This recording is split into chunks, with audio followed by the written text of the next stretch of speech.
श्रोताओं के निर्णय की व्याख्या में परिच्छेद में सभा में प्रवणता की व्याख्या वक्ता के अंदर गांभीर्य विषय की विशदता और निर्भीकता प्रौढ़ता ये तुम्हारे पास है। आप अपनी बात कैसे बाजार में उत्तम से उत्तम वस्तु आपके दुकान पर है, पर प्रेम करने की कला नहीं है, बिक्री करने की कला नहीं है, तो आप रखे रहो। बहुत सारी व्यापारी स्त्रियां अनुज व्यापारी के चेहरे से उठती, चेहरे में मुस्कुराहट नहीं है, चेहरे में गंभीरता नहीं है, अपनी वस्तु के प्रति आपको बहु गुणवत्ता देने की सामर्थ्य नहीं है, तो आपकी वस्तु रखी रहेगी और बाजार में बदल की दुकान पर ग्राहकों की भीड़ मिलेगी तो आपकी दुकान शुरू रहेगी। इसी प्रकार से तुम ज्ञाता तो हो, अनेक शास्त्रों को आपने पढ़ाया, पांडित्य प्राप्त किया है और व्याख्यान करने का आपके अंदर जो है शौक है, पर व्याख्यान करने की क्षमता नहीं है। तो व्याख्यान करने का, उपदेश देने का जो आपको शौक है, उस शौक वाली प्रभावित जब तक नहीं करेगा, आपके पास क्षमता होना चाहिए। कभी भी धर्म सभा में पहुंचा आदमी उसे जब तक धर्म सभा प्रारंभ न करे तब तक सभा को न दे। सब नीचे करके शांति से मौन बैठो, सभा वक्ता को दे। जब आपका वक्तव्य प्रारंभ हो तो फिर एक तरफ ना देखें, चारों तरफ आपकी निगाहें। हर श्रोता की दृष्टि में ये हो वक्ता मेरे से कह रहा है, हर श्रोता के अंदर भाव आना चाहिए वक्ता मेरे से कह रहा है, और लिंग विशेष पर ध्यान न दिया जाए। सामान्य दृष्टि में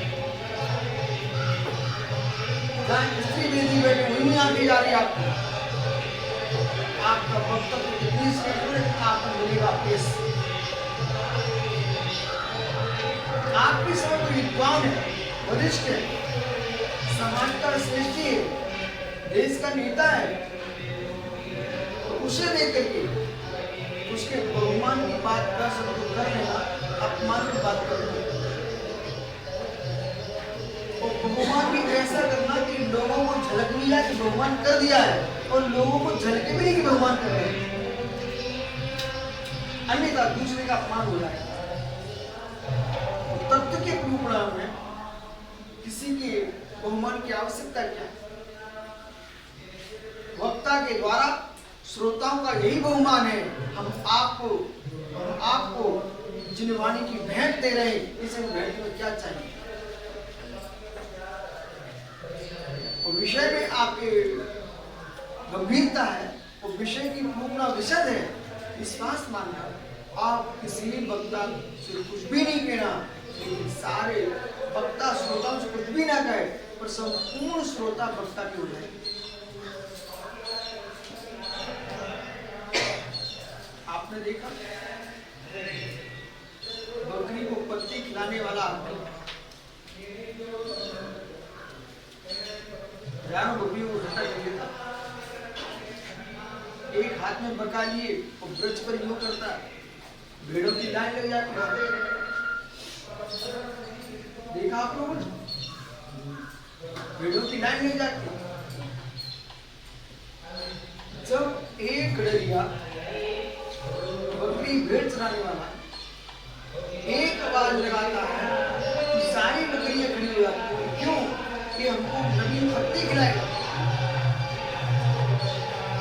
पत्ती के प्रेम से बकरियां अपने आप आ जाती है। आप जीवन की पाती देने वाले हो तो ये श्रोता तुम्हारे क्यों नहीं होंगे? आप इतना शुक्र उपदेश करो, इतना शुक्र उपदेश करो कि आप उस श्रोता के प्रति आकर्षण ना हो, श्रोताओं का आपके प्रति आकर्षण। देने वाले के प्रति हर व्यक्ति का आकर्षण होता है। मालूम आपको? देने वाले के प्रति हर व्यक्ति का आकर्षण होता है।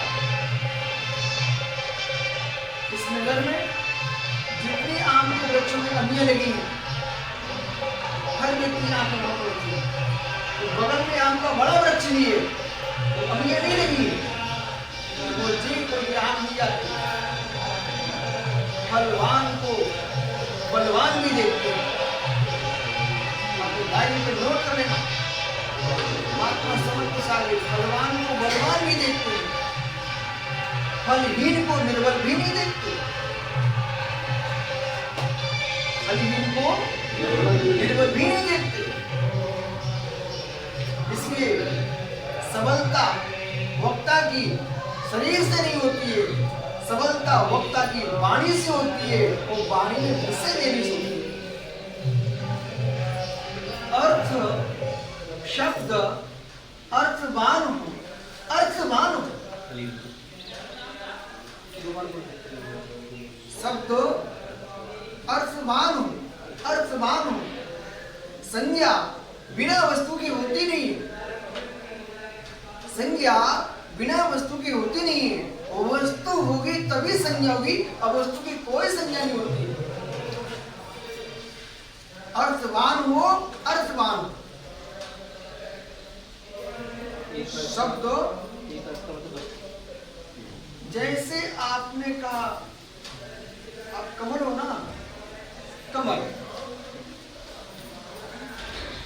जब हमने कहा आप कमल हो ना,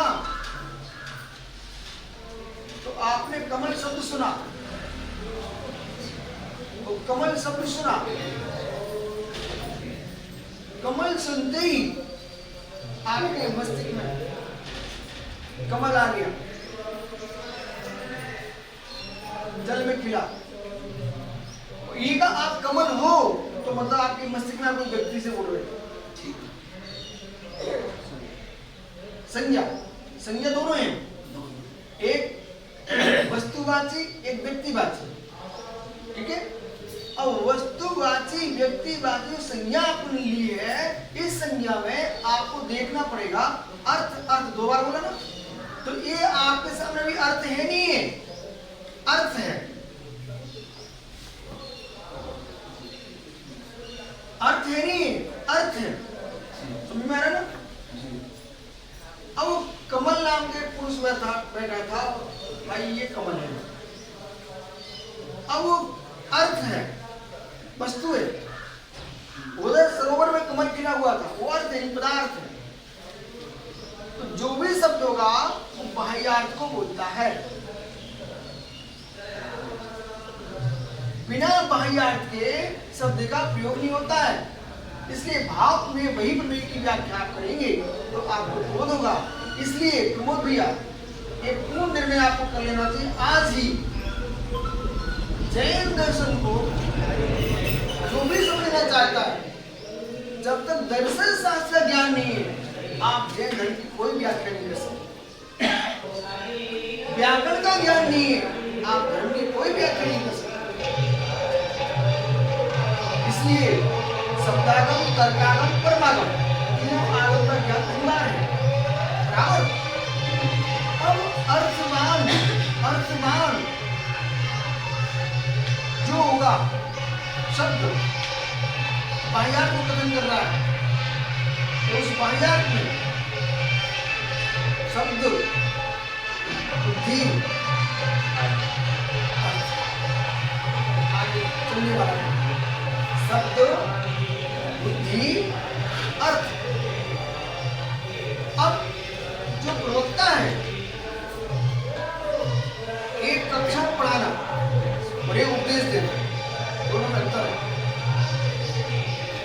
कक्षा में पढ़ाना कि मसालेदानी से एक एक मसाला निकाल के देना। समझ में आ रहा ना? कक्षा में पढ़ाना छात्र को, शिष्यों को मसालेदानी से एक एक मसाला निकाल करके दाल में डालना, एक कक्षा कहलाती है। और प्रवचन करना यानी सीधी दाल खिलाना, दाल खिलाना, बनी हुई दाल खिलाना, ये प्रवचन है। समझ में आ रहा है? खीर बनाई है तो बनाते समय उसमें आपको दूध चाहिए, चावल चाहिए, काजू किशमिश आदि आदि, शक्कर बूरा आदि आदि चाहिए। ये कक्षा चल रही है। लेकिन प्रवचन क्या है? सभा लगी पंगत और पंगत में बिठा करके लोगों की परोस, ये प्रवचन है। यदि आपने प्रवचन में कहा सागर बोल रहे हैं, अब मैं तर्कागम बोलता हूँ, अब मैं शब्दागम बोलता हूँ, अब मैं परमागम बोलता हूँ, इनसे पूरा स्वाद नष्ट कर दिया। ये तो बनाने का समय था। अब खिलाते समय जो जो तुमने डाला था खीर में अथवा दाल में, वो सब कुछ वहां होगा कि नहीं होगा? व्याख्या नहीं होगा, एक स्वाद होगा। यही प्रवचन की धारा। प्रवचन की धारा में वक्ता के अंदर शब्दागम, तर्कागम, परमागम सब ध्यान में होना चाहिए। ठीक है ना? मंगल निमित्त हेतु ये सब होना चाहिए। 5 हेतु और होना चाहिए। शब्द, नय, क्रिया, पदार्थ, आगमा, भावा, ये 5 हेतु होना चाहिए। लेकिन धारावाहिक चलेगा,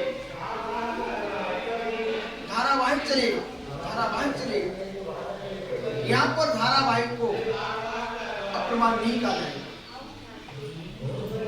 यहाँ पर धारावाहिक को अप्रमाण नहीं कहा जाएगा। धारावाहिक में अपरार्थ में आपको भेद करके पर समझना पड़ेगा। न्याय की भाषा में धारावाहिक अप्रमाण हो जाता है, समझ रहे ना? और आगम की भाषा में, अध्यात्म की भाषा में धारावाहिक अखंड सुख की धारा आत्मानुभूति हो जाता है। आचार्यों ने जब न्याय शास्त्र की घोषणा की तो न्याय शास्त्र का अध्ययन करते समय आपको ये ध्यान रखना पड़ेगा कि हमारे पास मतार्थ क्या बैठा हुआ है, मतार्थ क्या बैठा हुआ है, उसके अनुसार न्याय की व्याख्या होती है। सिद्धांत में मतार्थ की सामान्य व्याख्या नहीं होती। सिद्धांत तो सीधा सिद्धांत होता है, वो मतार्थ अपने आप नष्ट होकर दिखाई देती है। इसलिए उपदेश करो ना, उपदेश करो ना तो उस माँ के समान करो। जब तुम दूध पिलाई रही हो तो सिर पर हाथ फेर के पिलाओ ना। कान पर चाटे मार मार के पिलाती हो माँ दूध, वो माँ डस रही बच्चे को, जहर दे रही है। आपने माँ को दूध पिलाते देखा क्या? गिनी। बेटा समझदार माँ होगी, आंचल खोल के कभी दूध नहीं पिलाएगी। सच्ची माँ होगी, समझदार, बुद्धिमान। बच्चे को आंचल खोली तुरंत अपना पल्ला ढांक देगी। बतौर जानता है बेटा? बतौर जानता? बतौर आप जानते ना? बतौर शादी ब्याह में सामान रखा है। बस बस बस पक्के चमेली के चंदेरी की हो ना, सिंपली होना आपका जिला होना है, सिंपली है, पहले था सिंपली था ना, अशोक। अरे अभी हो गया भाई, पहले गुना था, इसलिए तो बतौर जानते हैं, क्योंकि गुना है ना। जहाँ पर कोई बहुत बड़ा भोजन बनता है, निमंत्रण बहुत बड़ी पंगत लगती है, उसकी सामग्री जहाँ रखी जाती है उसका नाम भतौर होता है। भतौर। अब उस भतौर में जो सामग्री रखी हुई है समझदार आदमी को भाई समझ तो सारे समझाए। अब ये बात है तुम्हारे लिए बहुत लाभकारी, जितने बाहर लोग समझा रहे हैं सबको सीखना चाहिए। बतौर जो होती है उसे कभी भी कपड़े से खोल के नहीं रखा जाता, पर पूर्ण ढक के रखना चाहिए और हर आदमी को प्रवेश नहीं देना। जो घर में मान सम्मान हो, चारित्रवान हो, उस आदमी के हाथ से ही निकलवाने का, और कपड़ा हटाना नहीं, कपड़े के अंदर से निकालना। आपकी बतौर ढकी रहेगी तो तुम्हारा भरपूर वजन होता रहेगा, कमी नहीं पड़ेगी। और तुमने एकदम खोल दिया, ये मत देखो पुष्पों से फल आते हैं तो पुष्प को छील कर तो फल निकालना कभी नहीं मिलेगा। माँ के गर्भ से बच्चा जन्म लेता है तो आप सोचो जल्दी निकाल लो, बच्चा मर जाएगा। वो अपने हिसाब से वर्धमान होगा और नियत समय पर निकलेगा, वो बच्चा स्वस्थ होगा। समझे ना? अब प्रवचनकार के सुनिए विषय। तो माँ जब दूध पिलाती है, समझदार माँ, वो माँ बच्चे को गोद में लिटाती है, वो अपनी साड़ी का पल्लू उस बच्चे को ढक देती है। क्यों? बच्चा दूध पिएगा तो माँ का दूध निकालेगा, उससे मुझे प्रेम आएगा।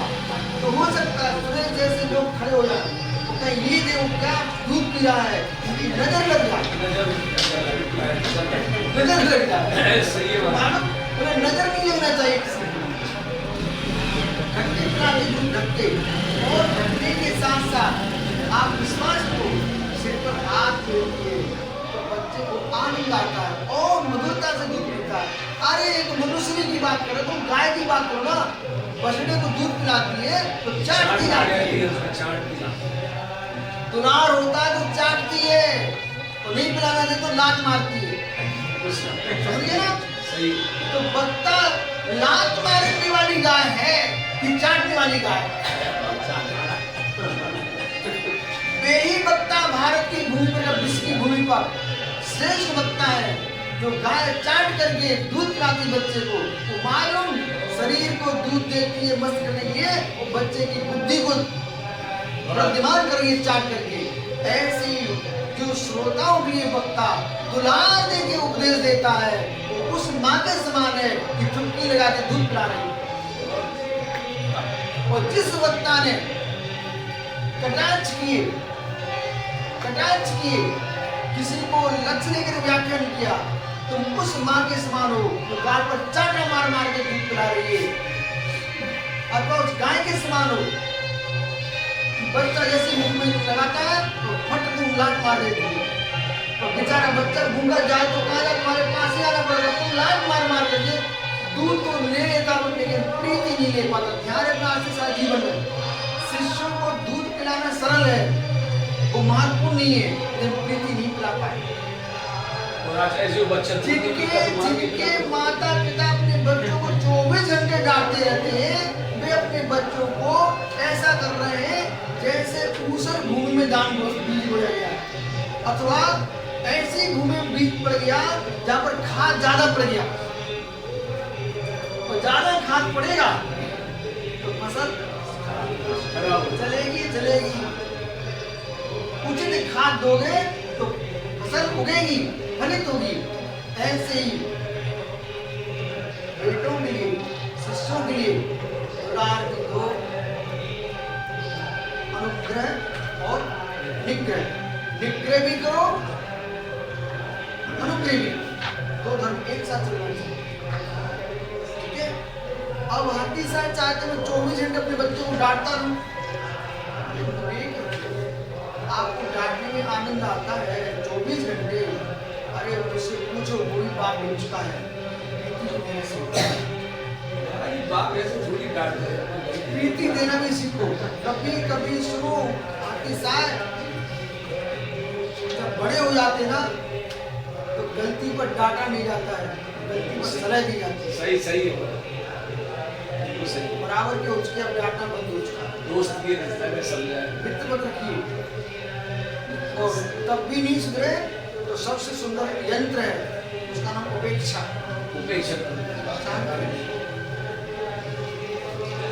हो सकता है शरीर तुमसे मित्रता तोड़ना तोड़ना चाहता हो, मित्रता तोड़ना चाहता तो कुछ ना कुछ उपद्रव मचाएगा, तो तुम कुछ बोलोगे, अपने आपको दोष को लगा के जाएगा, पुलिस आपने ऐसा बोला इसलिए मैं चला गया।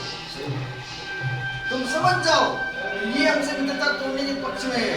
अब तुम एक काम करो, मोल ले लो और मुख से कुछ बोलना मत। ऐसा दिन नहीं आ पाए कि ये कह पाए कि मुझे ऐसा किया, मैंने ऐसा कर दिया। अब बेटा तुम लोग तोड़ना है तो यही आएगा, आप अपने आप में अलग हुए हमसे, हमने आपको अलग नहीं किया। एक विद्या सीखो। दूसरी बात, सगे सगे संबंध के हैं, स्वभाव का कोई सगा नहीं है, स्वरूप तो साधस असत से संबंध हो सकते, स्वरूप असत में कोई किसी का संबंध नहीं होता। प्रत्येक वस्तु स्वतंत्र है, प्रत्येक जीव स्वतंत्र है। इसलिए कसाय बांध करके कमर बना के मत जाना, तुम पारस आदमी।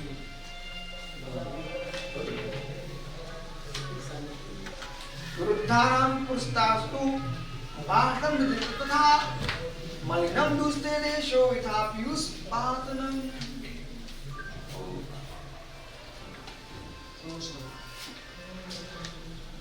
कुछ नहीं सीख पाए तो साथ इतना सीख। हम किसी से मीठा नहीं बोल सकते, कभी कभी ऐसा होता है झील होता है तो आप अच्छा भी सोचोगे, अच्छा बोलोगे, हमको समझ में आ जाता है हमारा समय ठीक नहीं चलता, इसलिए मुझे बोलना जैसे बहुत घाटा लगने लगता है। समझदार हो तो काम पर समय देना बंद करो, मंदिर में समय देना प्रारंभ करो। आमदनी नहीं होगी, कम से कम रेडी तो नहीं हो गई। आमदनी नहीं हो रही कोई बात, मंदिर में बैठने लग जाओ, कम से कम तुम जहां हाथ डाले वहां मोती हीरे खाक उग रहे हैं, मत डालो हाथ। बड़ी शिक्षा माना कि आप इनको समझाए, आपको समझ नहीं और जितना सुनाओगे उतना उपद्रव बचेगा। आप ऐसा करो, एक महीने का आप ही बोल लेंगे, आप ही मोल ले लो। एक स्तर पर ऐसा बोलो संजन, तुमने अखंड एक महीने को मोल लिया, टेंशन नहीं। रोज आपको समझ में आता नहीं है, तो भाई आपको समझ में नहीं आ रहा है, कोई बात नहीं, मुझे तो समझ में आ रहा है।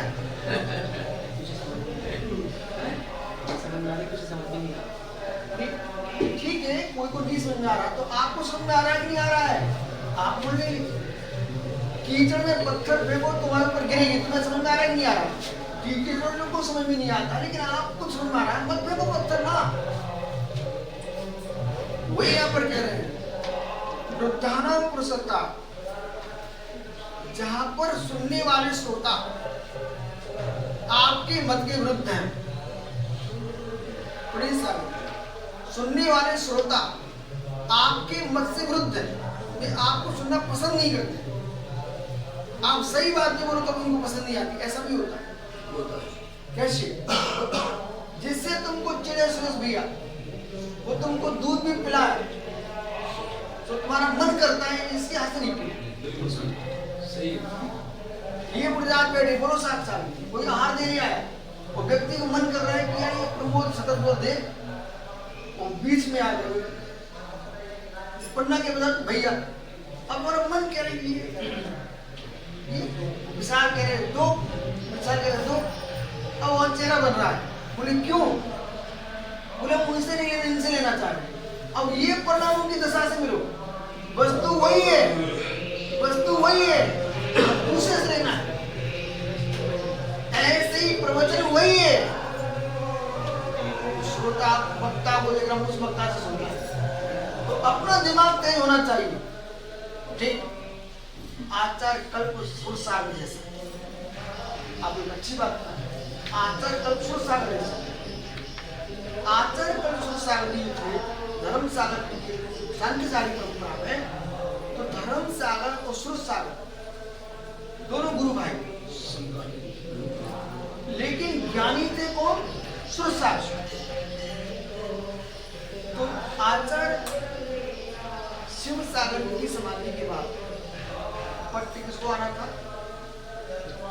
सुरसागर। ठीक है, क्योंकि ज्ञानी थे, परंतु सुरसागर बहुत ज्ञानी थे। सांस का ज्ञानी होना ये महत्वपूर्ण नहीं है, अपने यश की विवेकपूर्ण ज्ञानी होना बहुत पूर्ण वस्तु है। तो इतने विवेकशील आदमी थे। आचार्य सुरसागर में जन्म का श्वेतांबर जयंती, ठीक है, कल वहां पर जब आचार्य पद की बात आई तो संघ में उनको सुनाई पड़ेगा धीरे से खुश खुश कि हमारी मूल परंपरा भी नहीं है, देश को दायिश था। जैनी तो थे, परंतु संघ में ऐसी चर्चा है। सुरसागर में ज्ञानी जीव थे, बोले मैं बन भी जाऊंगा तो चलेगी, तो स्वीकार नहीं करेगा, बिल्कुल जीवन भर क्लेश होगा, कोई आज्ञा नहीं मानेगा। बोले नहीं, हमारे भगवान तो धर्म सागर ही है, ये पद तो धर्म सागर को दिया जाएगा, मेरी तरफ से घोषणा है। अब जो कह उनको मुंह बंद करा दिए महाराज। बोले मेरे भगवान तो धर्म सागर ही है और ये पद धर्म सागर को दिया जाएगा। धर्म सागर को पद हुआ, अपने यहाँ पूरे संघ ने हर्षित होकर का नहीं, आज ये मुनि सुरसागर जी को आचार्य कर दिया गया। आचार्य कल पद। फिर दोनों ने समारा संघ को। कल्प शब्द का तंत्र में किंचित अर्थ में आया। कल्प कुचित, क्षुद्र, क्षुल्लक, ईसर, ये अल्प अर्थ है ना। तो कल्प नहीं, कल्पना भी है। आचार नहीं है, आचार के नजदीक कल्प। आचार्य बराबर मानना चाहिए। बालाचार पद अलग होता है। बालाचार पद जो है वो युवराज पद है। राजा के पूर्व युवराज पद दिया जाता है। तो मरण कंडिका भगवती आराधना में आचार पद जिनको होना है उनके लिए आचार, पुराने आचार बालाचार पद देते हैं और अपने पास बिठा करके उनको प्रायश्चित दिलवाते हैं, वो बालाचार दिलवाते हैं। बालाचार का संघ में रह करके गुरु के पास रह करके शिक्षा लेना और बाद में आचार पद को प्राप्त हो। बालाचार आचार कल्प पर ये कोई विकल्प नहीं है। आचार कल्प जो ना ये परंपरागत वर्तमान के आचार कल्प शब्द है। शब्द तो आगम में है, लेकिन इस प्रकार से प्रवर्तक, स्मृत, गढ़धर, आचार, उपाध्याय, साधु, इनमें कल्प का नाम नहीं है। बराबर माना जाएगा आचार्य के। गढ़धर नाम है, गढ़ाचार नाम है आगम में, ठीक है, और बालाचार है, आचार है, रवि सत्य नहीं। आइए भाई, तो जो आपकी बात को स्वीकार नहीं करता, विरुद्धम पुरस्कृतम, भाषण देते, आपके भाषण से, आपके मत से जिसका मत नहीं इस पर हो रहा है, ऐसे व्यक्ति के समान भाषण करना मन्यम पूछते नहीं से यथा अंशम पात्र। अमृत का प्याला तुम्हारे हाथ में, वो आप उस अमृत को लेकर के जहां पर भूरा पड़ा हुआ है, संडास से पड़ा हुआ है, शौचालय है, मल स्थान है, वहां तुम अमृत को छोड़ रहे हो। अच्छी बात है संजय जी, पत्रकार जी, अमृत के प्याले को तुम भूरे पर छोड़, अच्छी बात है? यदि नहीं है, ऐसे वक्ताओं को देख लेना चाहिए। यहाँ के श्रोता हमारे तत्व को सुनना पसंद नहीं करते हैं, उनके लिए हम अमृत भूरे पर नहीं छोड़ना चाहिए। जो श्रोता हमारी बात को सुनना पसंद नहीं कर रहे हैं, मत भिन्न है, ऐसे मत भिन्न लोगों के बीच में आप भाषण करोगे, तुम्हारा भाषण ऐसे जाएगा जैसे अमृत का प्याला भूरे पर पड़ेगा।